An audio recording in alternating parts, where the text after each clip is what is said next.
Welcome to Telugu education tips YouTube channel. Friends, వాళ్ళ వీడియోలో నేను మీతో డిస్కస్ చేయబోతున్న టాపిక్ ఏంటంటే ఏపీ పాలిసెట్ 2024 రిలేటెడ్గా చాలామంది చాలా డౌట్స్ అయితే అడిగారు. అందులో మెయిన్ ఏంటంటే ఈ యొక్క ఫీజు పే అనేది ఎప్పుడు చేయాలి, దాంతోపాటు హెచ్ఎల్సి సెంటర్స్ ఏవైతే ఉన్నాయో అవి మనకు ఎస్సీ ఎస్టీ వాళ్ళకి సపరేట్గా ఉంటాయా, లేదంటే మనకు ఏదైతే నార్మల్గా ఉన్నాయో అక్కడికి వెళ్ళి కూడా వెరిఫై చేయించుకోవచ్చా, ఇలా చాలా డౌట్స్ అయితే ఉన్నాయి. వాటి రిలేటెడ్గా ఇవాళ వీడియోలో మనం ఆన్సర్ తెలుసుకోవడానికి అయితే ట్రై చేద్దాం.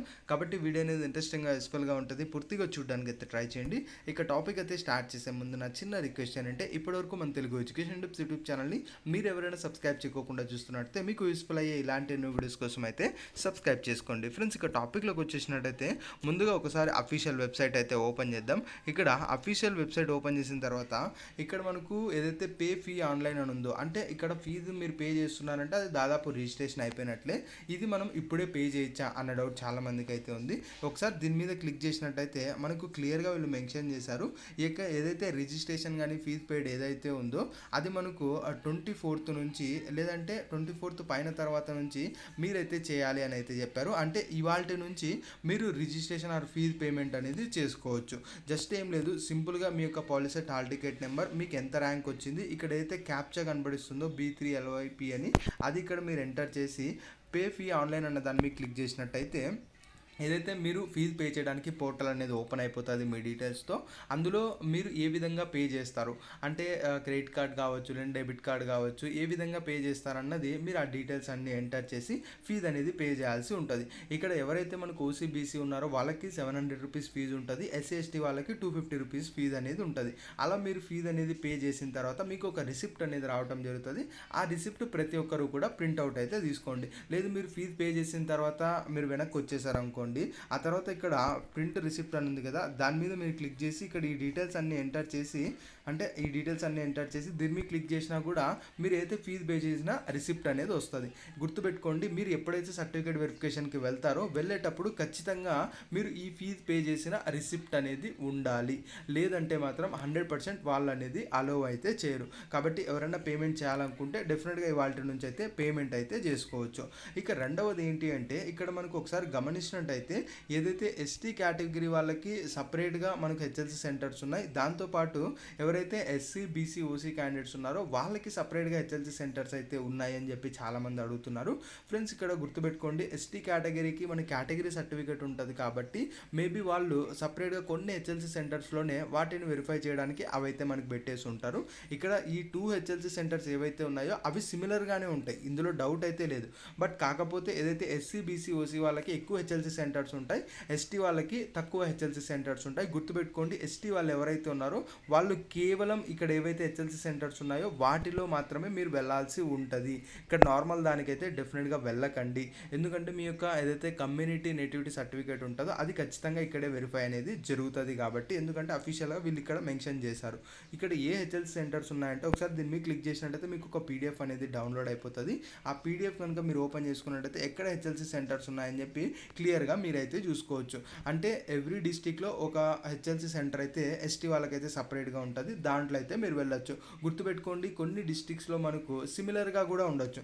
ఇప్పుడు ఫర్ ఎగ్జాంపుల్ మీరు ఏదైనా ఒక డిస్టిక్ తీసుకున్నాను అనుకోండి, ఆంధ్ర పాలిటెక్నిక్ కాకినాడ అయితే ఉంది, బట్ నార్మల్ వాళ్ళకు కూడా ఆంధ్ర పాలిటెక్నిక్ కాకినాడలో వెరిఫికేషన్ అనేది ఉంటుంది. కాబట్టి డిఫరెన్స్ అయితే ఏముండదు. బట్ పర్టికులర్గా ST క్యాస్ట్ వాళ్ళకి ఇలా చెప్పారు కాబట్టి డెఫినెట్గా దీని ప్రకారం అయితే మీరు వెళ్ళడానికి అయితే ట్రై చేయండి.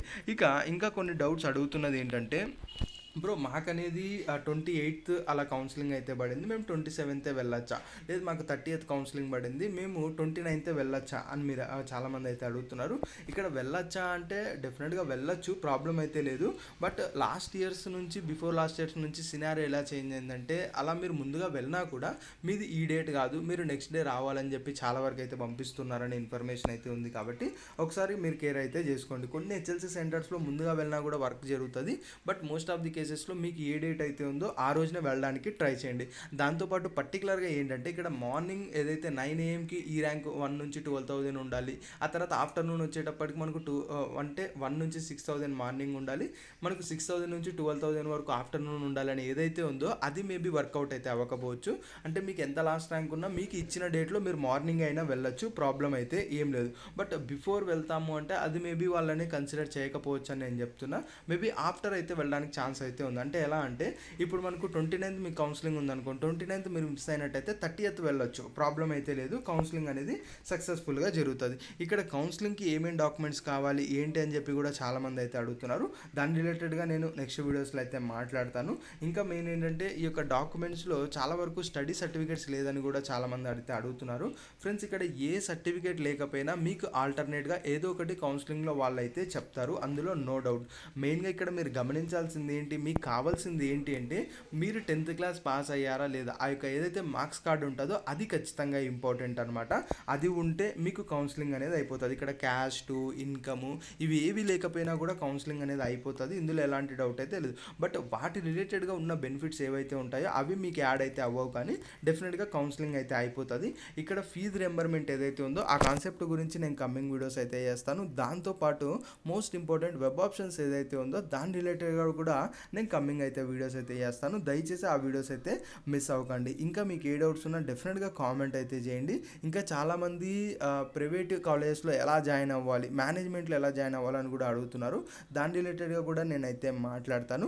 ఇంకా దాంతోపాటు ఫీజెస్ ఎంత ఉంటాయి అది కూడా చాలామంది అడుగుతున్నారు. దాని రిలేటెడ్గా కూడా నేను మాట్లాడతాను. ఫీజు రింబర్మెంట్ వస్తే ఎంత ఉంటుంది, రాకపోతే ఎంత ఉంటుంది, రావాలంటే కండిషన్స్ ఏంటి, లేదంటే ఏంటి, ఇలా చాలా డౌట్స్ చాలామందికి అయితే ఉంటాయి. డెఫినెట్గా వాటి గురించి కూడా కమింగ్ అయితే మాట్లాడతాను. మెయిన్ ఏంటంటే మీకున్న డౌట్స్ కామెంట్ చేయండి.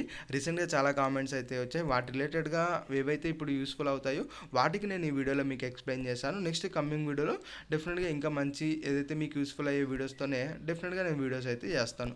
ఫ్రెండ్స్, ప్రస్తుతానికి అయితే ఇది ఫ్రెండ్స్ మెయిన్గా వీడియోలో అయితే తెలుసుకున్నది. డెఫినెట్గా మీరు ఫీజు అయితే పే చేయండి. పే చేసి ఆ రిసిప్ట్ ఏదైతే ఉందో అది జాగ్రత్తగా మీరైతే పెట్టుకోండి. ఫ్రెండ్స్, వీడియో నచ్చినట్లయితే లైక్ చేయండి. మరి ముఖ్యంగా మన తెలుగు ఎడ్యుకేషన్ టిప్స్ యూట్యూబ్ ఛానల్ని మీరు ఎవరైనా సబ్స్క్రైబ్ చేయకుండా చూస్తున్నట్లయితే మీకు యూస్ఫుల్ అయ్యే ఇలాంటి ఎన్నో వీడియోస్ కోసం అయితే సబ్స్క్రైబ్ చేసుకోండి.